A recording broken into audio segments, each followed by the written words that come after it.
morning. Morgon. Boker tov. Boker tov. Shabbat shalom. Shabbat shalom. So it's great to be with you. Det är roligt att vara här med er igen. And I will start on time and finish on Jag ska time. börja i tid och sluta i tid. And it's 9:10 now. Nu är det klockan 10:09. And we have break Och vi har in rast om 9:40. 9:40, ja. Yeah. And I'm one session behind. Jag är ligger lite efter i schemat, ett avsnitt. But if you would like the PowerPoints for the presentation, Och om ni vill ha PowerPoint-bilderna they will all be available. så kommer vi att tillhandahålla dem. And I always have too much material. Och ofta har jag för mycket material att visa. So I hope that you will want to do some homework Så jag later. hoppas att ni vill göra hemläxa senare istället. And of course today is Shabbat. Och idag är det sabbat. So we shouldn't really be studying or working hard. Så vi ska inte studera eller arbeta hårt idag. So think of my presentation as a devar Torah, a word of the Torah. Så tänk på att min presentation är som ett Guds ord till er. That you can listen to and enjoy. Som ni kan lyssna till och njuta av. Now I spent a whole chapter of my PhD dissertation on the subject of being kosher. Ett helt kapitel i min avhandling handlar just om kosher mat. So I've spent a long time thinking about this. Så jag har tänkt väldigt mycket på detta ämne. And listening to my Jewish friends. Och lyssna på mina judiska vänner. And my Jewish Messianic friends. Och mina judiska messianska vänner. And I've come to some views. Och jag har kommit fram till vissa åsikter. Where you have two Jews. Där du har två judar. You have three opinions. Har man tre åsikter. And amongst Messianic Jews. Och bland messianska judar. You have 8 different opinions. Har man 8 olika åsikter. So it's not easy to make a decision. Så det är inte lätt att ta beslut. And I'm talking about Jewish disciples of Jesus. Och jag talar just om messianska judiska lärjungar till Jesus. But for us as believers from the nations, men vi som då är troende alltså hedna troende bland nationerna. We need some principles and methods for understanding this. Behöver vi några metoder och principer för att förstå detta. Otherwise we will be guilt-tripped into thinking we should all keep kosher. Annars får vi kanske dåligt samvete och tänka att vi måste också hålla kosher. Now when I was a young disciple, när jag var ung lärjunge, I learned an easy way to remember the order of the books of the New Testament. Så lärde jag mig ett enkelt sätt att komma ihåg ordningen på Nya testamentets böcker. Especially the books of Paul the Apostle. Särskilt Paulus skrifter. Galatians, Galaterbrevet, Ephesians, Efesierbrevet, Philippians, Filipperbrevet, Colossians. Kolosserbrevet. Gentiles eat pork chops. Ja, alltså det är en engelsk förkortning att hedningar äter gris. And I left out Corinthians. Yeah. Can Gentiles eat pork chops? Det börjar med Korintierbrevet. Alltså det blir en fråga. Kan hedningar äta griskött? And the answer is yes. Och svaret är ja. They don't have to. Man måste inte. But they can do. Men de kan. For me as a Jewish disciple of Yeshua, jag som en judisk messias lärjunge, I choose not to. Väljer att inte äta griskött. And I'll explain why. Och jag ska tala om varför. So that's my outline, but I will go quickly mitt through schema som jag kommer gå snabbt igenom. What is kosher? Vad är kosher? What do Jewish people think about kosher food? Vad tänker judar om koshermat? What does Messianic Jews think? Vad tänker messianska judar om koshermat? How do Jesus and Paul and the early church think about this? Hur tänkte Jesus, Paulus och den tidiga kyrkan om detta? If so, so what? Och vad betyder det för oss? The missiological implications. De missiologiska konsekvenserna av detta. This is my friend. I'll call him Shlomo. He's a secret disciple of Yeshua. Detta är min vän. Jag kallar honom Shlomo. Alltså troende på Jesus, men i hemlighet. He lives in Mea Shearim. Han bor i Mea Shearim i Jerusalem. Strictly ultra-orthodox. Strikt ultra-ortodox. Even his family don't know that he's a believer in Även Messiah. hans familj vet inte om att han är en troende på Messias. Although they're suspicious. Men de misstänker kanske det. he's glatt kosher, very, very kosher. Han är helt och hållet kosher. And when you're in Jerusalem or in Israel, it's easy to keep kosher. Och i Israel så är det lätt att hålla kosher-reglerna. Here in Sweden you have lots of pork. Här i Sverige har vi mycket griskött. It's not so easy. Så är det inte så lätt. In Britain it's the same. Och samma i England. Before I get to the real question, I want to give us the principles I'm using. Innan vi kommer in på själva sakfrågan så ska jag gå igenom principerna som vi tänker använda. I am positive about the Torah, the Jewish law. Jag är positiv till lagen, alltså Torah. What happened here? Vad händer nu? Yeah, can you just move a little and I'll just try and see if my clicker's working. Yeah. Turn on. Yeah, okay. This is Walter Brueggemann. Det här är en bok av Walter Brueggemann, en professor. Very good Old Testament theologian. En gammaltestamentsteolog. He says that the Torah occupies a primary place of authority, significance and influence. Att han säger att Torah har en huvudplats eller är viktig för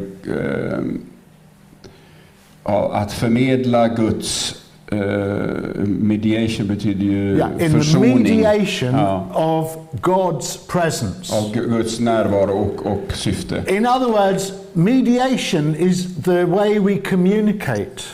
Something is happening. Alltså mediation, det är just det, kommunikation kan man säga, kontakt. This should not happen. I think we should change computer actually. It should.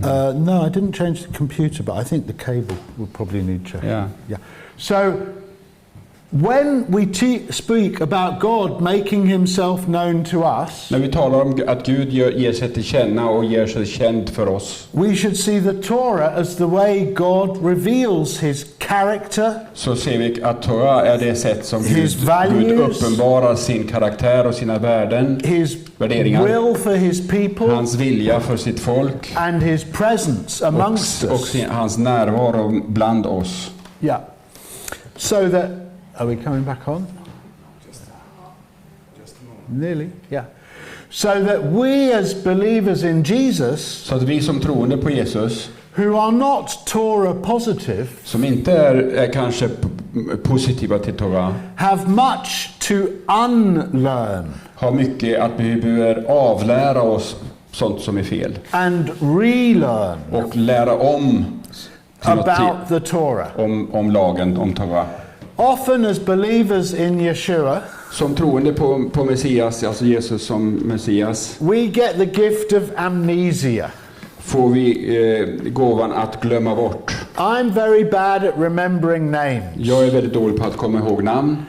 But sometimes the gift of amnesia is a good thing. Men ibland är det just gåvan att glömma bort någonting bra. Because we have to forget some things. För vi måste glömma vissa saker. In order to learn new things. För att lära oss något nytt. So I want you to forget 2000 years of theological tradition. Jag vill att ni ska glömma 2000 år av teologisk tradition. Which says law bad, grace good. Som säger att lagen är dålig och nåden är god. Old, finished, new, reality. Eller som sa att det gamla är över och nu det nya. Nu har det kommit något nytt. It's very difficult to forget this. Det är väldigt svårt att glömma bort detta. Because Augustine, Aquinas, Calvin, Luther, every major systematic theologian says this. För att Augustinus, Aquinas och Luther och alla möjliga teologer har sagt detta under århundraden. And most Christians think this even if they don't know it. Och de flesta till kristna tänker så här även om inte de inser det själva. But just for the moment try to forget this. Men för en liten stund försök att glömma bort detta. And hear something different. Och lyssna på någonting annat. We need to understand the purpose of the Torah. Vi behöver förstå Torahs syfte, lagens syfte. We need to see its meaning then and now. Och vi behöver se vad det betydde då och vad det betyder nu. We need to see how Jesus treats the Torah. He kept the Torah, he lived the Torah. Vi behöver se hur Jesus behandlade lagen. Han höll lagen och glömde bort vad han sa He sen. kept it and lived it. Ja, just det, levde ute. And was the same for Paul. He kept it and lived it. Och samma med Paulus, han höll den men levde också ute. But he did not require it of the nations in the same way that he saw it as the gift of Israel. Men Paulus krävde det inte av hedningarna på samma sätt som han såg det som en gåva till Israels folk. If so what? Så vad betyder detta då? Vad är det för konsekvenser för oss? The basic presuppositions for the Christian understanding of the law. Förutsättningar för en kristet förståelse av lagen. All scripture is inspired by God. All skrift är inspirerad av Gud. Not just the New Testament. Inte bara Nya testamentet. The Old Testament is 77% of our Bible. Är 77% av det vi kallar vår bibel. So we should spend 77% of the time studying it. Så vi borde satsa 77% av vår tid att studera den. But most Christians are very ignorant of the Hebrew Bible. Men de flesta kristna är okunniga om den hebreiska bibeln. Difficult. Den är för svår. There's too many lists of names. För många långa listor med namn. All these sacrifices, I don't understand them. Alla dessa offer som jag inte förstår. I'm happy with the New Testament. Jag nöjer mig med Nya testamentet. Please forgive me if I'm rude. Förlåt om jag är fräck nu mot And er. you're very polite and Swedish. You say, oh, I don't agree with that. Ni är så, vad säger man? Artiga. Ibland står det still i huvudet. And I'm exaggerating to make my point. Jag överdriver nu för att göra min poäng här klar. And I argue with myself if I can't find anyone else to argue Och with. jag argumenterar med mig själv om jag inte hittar någon annan att argumentera mot. The authority and relevance of the whole of the Bible. Alltså auktoriteten på hela Bibelns och Bibelns relevans. And there is one Bible, a unity, not two Bibles. Det finns en bibel, en enhet mellan gamla och nya The testamentet. old is in, the new revealed. Det gamla är i det nya uppenbarat. The new is in the old concealed. Och det nya finns fördolt i det gamla. St. Augustine said that. Sa Augustinus. I agree. Och jag håller med. There is the priority of grace. You mean today? In the Bible. In the Bible. Alltså det finns en prioritet av nåd i Bibeln. Grace comes before law. Nåden kommer före lagen. Law is a gift of grace. Lagen är egentligen en gåva av nåd. There is grace in the law. Det finns nåd i lagen. And the law is fulfilled in grace. Och lagen fullföljs i nåd. When I asked my wife to marry me, När jag frågade min fru att gifta sig med mig, I did not say to her, sa jag inte, I will be your husband. jag kommer att vara And din. you will be my wife. Jag kommer vara din And man. you will do the cooking. Och du kommer And vara you min will do fru. the cleaning. Och du And ska- you will bring up the children. Och du ska laga mat och du ska fostra barnen. And if you're very good, I'll bring you flowers every weekend. Och om du är väldigt bra så ska jag komma med blommor varje fredag. Do this and you will be my wife. Gör det här så kommer du bli min fru. If you don't do this, I will divorce you. Om du inte gör det så kommer jag skilja mig. It didn't work. Så funkar det inte.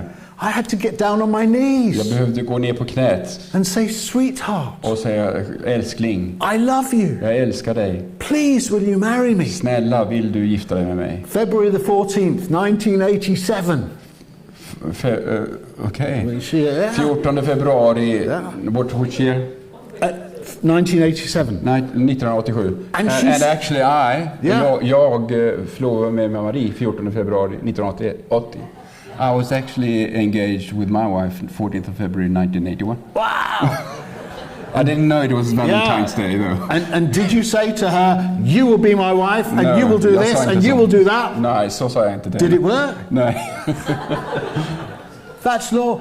I said, sweetheart, will you marry me? And she said, yes. Jag sa, älskling, vill du gifta dig? Och hon sa ja. And we entered into a covenant Och relationship. vi ingick ett förbundskontrakt. Bond of commitment. Ett överlåtelsekontrakt. That's what the Torah is. It's God's marriage covenant with Israel. Det är det som är Torah, ett förbund mellan Gud och folket. And you know what my wife did? Och vet ni vad min fru gjorde? She does the cooking and she does the Hon cleaning. kokar och hon städar. And she brought up the children. Hon fostrade barnen. Not because she had to, Inte för att hon var tvungen, but because she loves me. men eftersom hon älskar I mig. don't deserve it. Jag är inte värd det egentligen. And we need to think of the Torah as God's covenant. Vi behöver tänka på Torah som Guds förbund med oss. Solemn relationship of love. Sorry, once again. Solemn relationship of love. Alltså hans relation i kärlek med oss. So I'm going to keep moving forward. Nu går jag vidare. The priority of grace. Att nåden kommer först. And the purpose of the law is to help Israel fulfill its mission. Och syftet med lagen är att hjälpa Israel att uppfylla sitt syfte. To show the character and righteousness of God to the nations. Att visa Guds karaktär och Guds rättfärdighet till nationerna. And the law is the demonstration of God's character and values. Och lagen är beviset för Guds karaktär och värderingar. It's a paradigm, a model. Lagen är ett paradigm, en modell. A visual aid. Och något som hjälper oss att förstå. So law is God's gift. Så lagen är Guds gåva to God's people. Till Guds folk. To live in such a way. Att leva på ett sånt sätt. As to anticipate. Som att de ser fram emot. And demonstrate. Och demonstrerar God's kingdom. Guds kungavälde. His just rule. Hans rättfärdiga regerande. According to his values. I enlighet med hans värderingar. Lived out. Som sen levs ut. In the individual. I individen. Family. I familjen. Corporate. I kroppen, alltså den gemensamma kroppen. I miljön. And international life of Israel. Och i det internationella livet av Israels internationella liv. It's law and much more. Det är lag, men det är också mycket mer. It's our way of life. Det är vårt sätt att leva. It's what makes us a people and a society. Det är det som gör oss till ett folk och till ett samhälle. It's how we live as individuals and in our families. Det är så vi lever som individer, men också i våra familjer. It's our identity. Det är vår identitet. And it means that we have to live understanding what it's for. Och därför när vi lever så måste vi förstå vad det är till för. So whenever we look at law, we have to ask what kind of law is this? Så när man då tittar på lagen i Bibeln så måste vi fundera på vad är det för lag det handlar om här? Is it criminal law? Is it preventing crimes and promoting justice? Är det alltså kriminallag som handlar om att avvisa eller förhindra kriminalbrott? Is it civil law to show how we relate in our society? Eller är det civillag som handlar om hur vi reglerar relationer i vårt samhälle? Is it family laws about who we marry and how we inherit property and how we care for our community? Eller är det familjelag som handlar om som reglerar hur vi ärver och gifter oss och relationer mellan människor? Is it ritual law about how we offer sacrifices, how we pay our tithes? How we support the priesthood? Eller är det rituallag som handlar om hur vi offrar och hur vi försörjer prästerna med tionde och Is it charitable or compassionate laws, how we treat the stranger, the widow, the marginalized, the outcast, the poor? Eller är det nu tappar jag de här orden också, charitable, alltså välgörenhetslagar, precis. Yeah. Sånt som baseras på att vi har barmhärtighet mot de fattiga, änkan och barnen. Och då regleras det också i lagen. Now, unless you're a lawyer, this is not very interesting for some of us. Så att, om du nu inte är om du är en jurist så kanske det här är jätteintressant. Men om vi inte är jurist så ja, vi har en jurist. Men är man inte jurist så kanske inte allt detta är så intressant. Will there be lawyers in heaven? Kommer det att finnas jurister i himlen, tror jag. Most of us, when we read Old Testament law, we're not thinking like lawyers. När vi läser Gamla testamentets lagar så tänker vi inte som jurister. But if we don't ask intelligent questions, we don't get intelligent answers. Men om vi inte ställer intelligenta frågor så får vi inte intelligenta svar. We have to ask, what is the main objective of this particular law? law? Vi måste fråga, vad är det huvudsyftet i just den här specifika lagen som vi just nu läser? What kind of situation is being promoted? Vad är det för speciell situation som främjas i den här or stycket? prevented? Eller som förhindras? Who would have benefited from Vem this skulle ha law? tjänat på den här lagen? Who would have been restrained from Vem it? skulle bli återhållsam eller förhindrad genom den här lagen? An unjust employer who does not want to pay wages to his servants. En till exempel en arbetsgivare som är oschysst och inte vill betala lön till sina anställda. An abusive husband who's mistreating En his våldsam wife. man som misshandlar sin fru. A corrupt priest who's taking more than he should be receiving. En korrupt präst som tar emot mer än han borde ta emot. And for me then I have to go behind the surface of the law and say what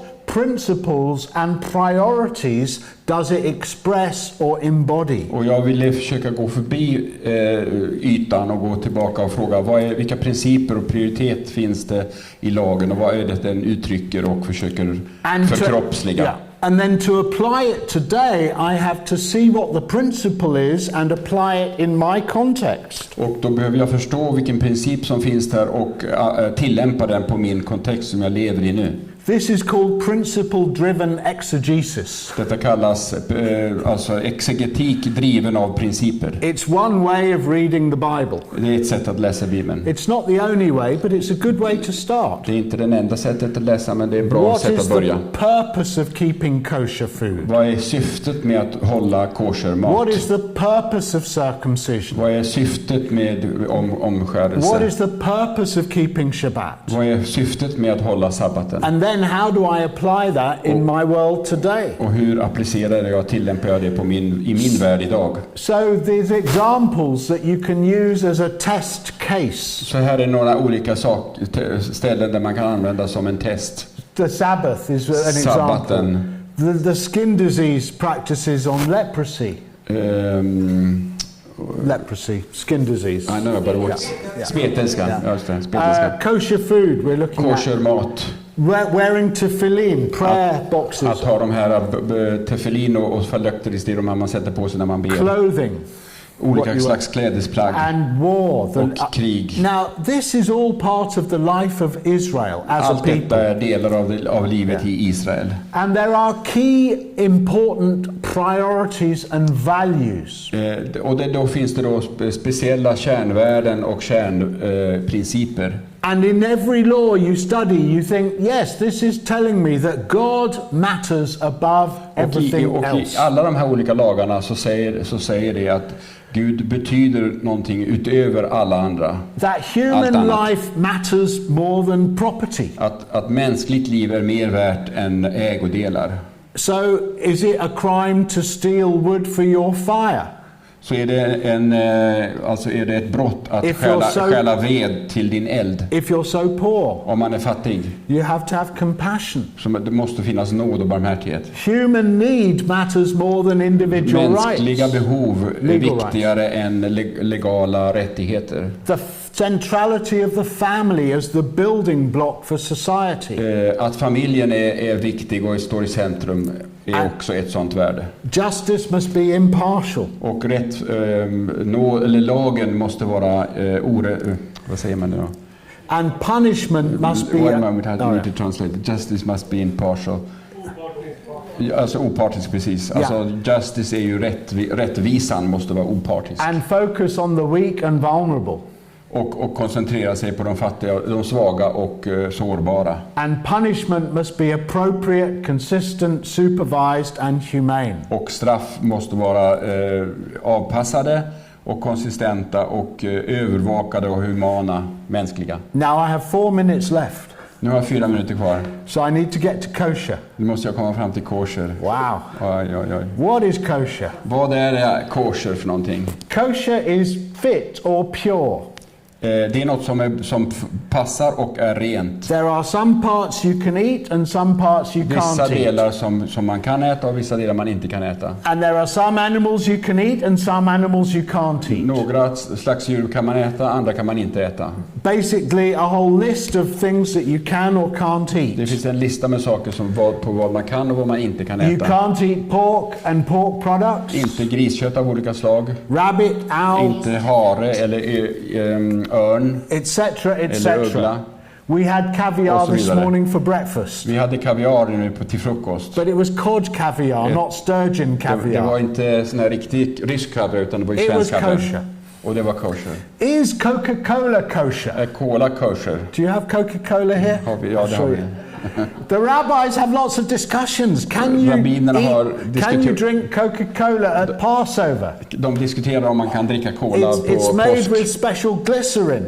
Det finns en speciell glycerin i cola. And they had to change the formula for vegetable-based glycerin during Passover. Och då måste de ändra formulan så att säga så att det blev veganbaserad glycerin istället för annat. Now there's lots of explanations for kashrut. Det finns massa olika förklaringar till kashrut, det är alltså namnet på koshermat. Some rabbis say don't ask, it's too complicated. En del rabbiner säger fråga inte för det är för komplicerat. Other rabbis like Maimonides are very rational.